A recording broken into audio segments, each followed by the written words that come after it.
shoes, ilalagay... one shoe, come on. Ayun, may taga-translate naman pala. Okay, remove your shoes and put it on the center. Okay, ayan. Lahat ng sapatos tatanggalin po at ilalagay lahat sa gitna.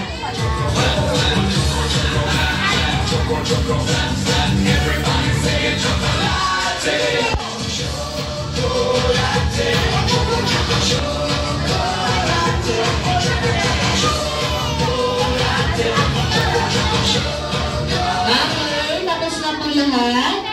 This time, put your hands up.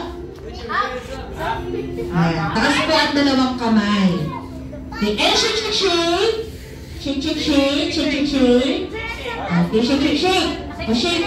Ayan, para may mga energy naman tayo, no? Okay, nag-merienda ba? Nakuluwang hindi na. Okay, this time, cover your eyes using your two hands. Takpan po ang inyong dalawang mata gamit ang inyong dalawang kamay.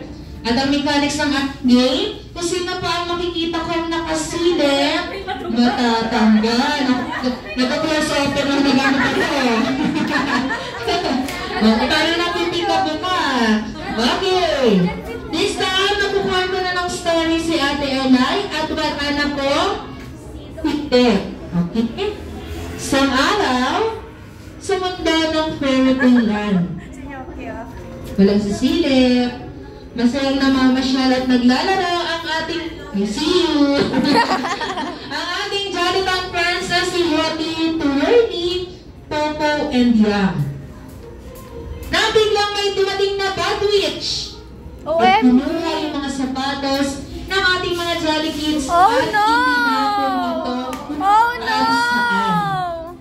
Kaya naman ang sabi ni best friend Jollibee, kung sino daw po yung 4 na bata, 4 kids, na makakakuha ng kanilang sapatos at dapat ito po ay suot-suot, yun po ang makakatanggap ng prize. Galing kay best friend Jollibee. Okay, wow. 4 kids po na dapat suot ang sapatos. Open your eyes. Open. Oh no! There's no shoes left! And then, your shoes now go! Find your shoes! Something, find your shoes! Find your shoes! Find your shoes! Find your shoes! Find your shoes! Find your shoes! Find your shoes! Ayan na na po ang sapatos. Dapat ito ay suot-suot. Good! Find your shoes! Hello! Find your shoes! Ate Mali kami! Ate Mali kami!